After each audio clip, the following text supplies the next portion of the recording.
na kankuyo way, wakia semiu, roko yokahu, roko atabe.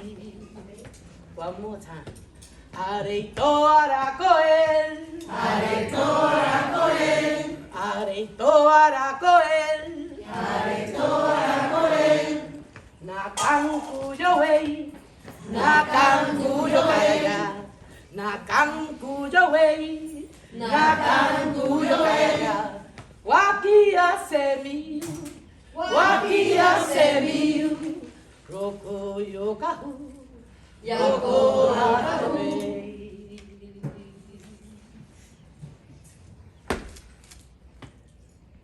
To the north, to the south, to the east, to the west, to the highest of the high, to the lowest of the low, to the here and now. In the name of the mothers, the fathers, the sons, the daughters, the guides, the guardians, the angels, the saints, the spirits, the totems, the masters on earth and in heaven, the ancestors. Atabe, Yokahu. Gracias por estas bendiciones. Nosotros hemos pasado mucho, pero aquí estamos. Y le damos muchas gracias a ese creador por este evento que tenemos aquí y por esta mujer tan bella que nos ha dado este evento. Que nos bendiga hoy y siempre. I launched this program in 2014 with 2 paychecks and an income tax return. And I have been blessed to have had amazing women who want and continue to support me. Amazing women that have their own strength and spirit that they bring with them. And the previous events used to be held at Fordham University as a luncheon with round tables and flowers, giveaways, gift bags. Sometimes the gift bags were more than the ticket, but that was okay. And a lot of the stuff that we got there was because I worked at Fordham and I was able to get it done through my department, which was career services. I am no longer at Fordham University. I retired in 2020. Yeah. The last position I held there at Fordham was I was the Assistant Director for Global Diversity and Inclusion in Career Services, and I launched their first diversity banquets and conferences. And for those of us who are in this industry, there's one particular lady here who was an honoree. We know what that was to burn the midnight oil. But this is Latina 50 plus .2. COVID, the economy, you have to go with the flow. We've survived COVID, strange presidential elections, and George Floyd, and a whole bunch of other stuff. So Latina 50 plus .2 is going to be focusing on diversity, inclusion, and social justice issues. Since 2019, our world has changed dramatically in a way that we did not expect. Our world is in another rotation of change, copying my beloved husband's words, Bobby Gonzalez.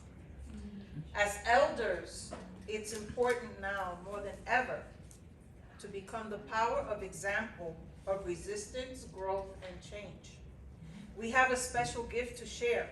Our gift is to teach what we've learned in our lives to the willing students, because you can't learn if you don't be humble enough to be a student.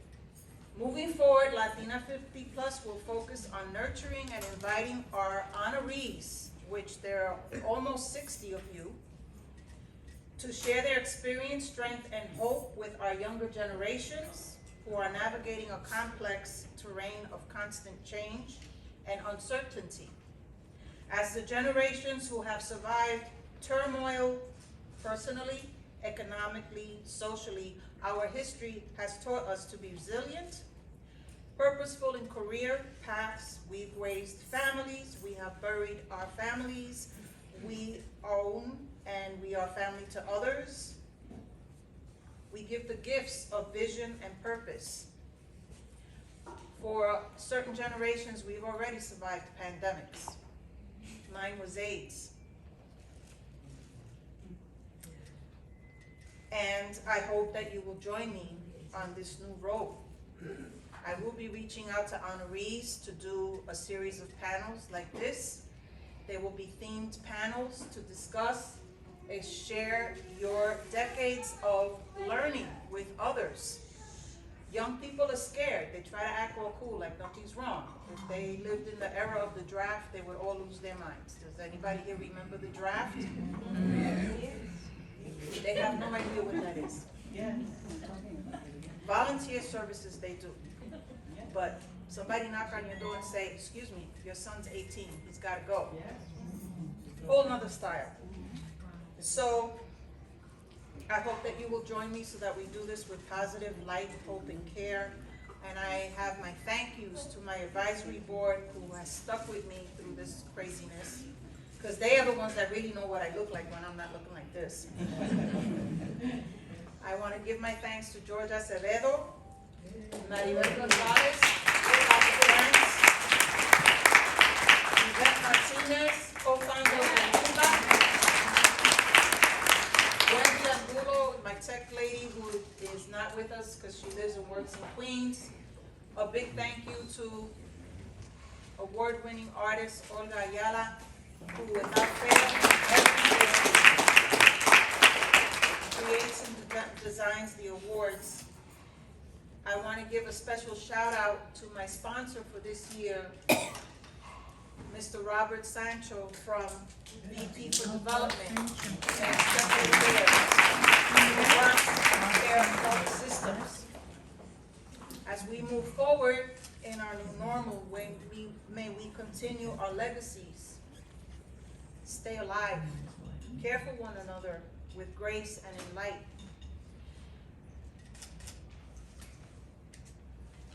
I did not think I was bringing this program back. I had to shut it down for 22. And that's when I knew that the old way has reached its path. And one thing I believe in doing is researching. So I said, so what do you do when you end a nonprofit? And I Googled it. And two things came up, mostly. Either there's no funding, or you have fulfilled your original mission statement. And I looked and I said, aha, cumplí eso. Necesitamos otra cosa. I said, I've completed it, we need another thing. So tonight I ask you, humility and humble and grace, with your permission, if it's okay to reach out to all of you once in a while for a little donation. No, I don't need thousands of dollars. I won't mention the organizations that most of the money goes to, but with your permission, when I do many fundraisers throughout the year, I hope I can count on you for something so that I can continue to do this work and also be able to grow the scholarship program, because right now I can only afford to give one scholarship to one student a year. And I'd like to do more.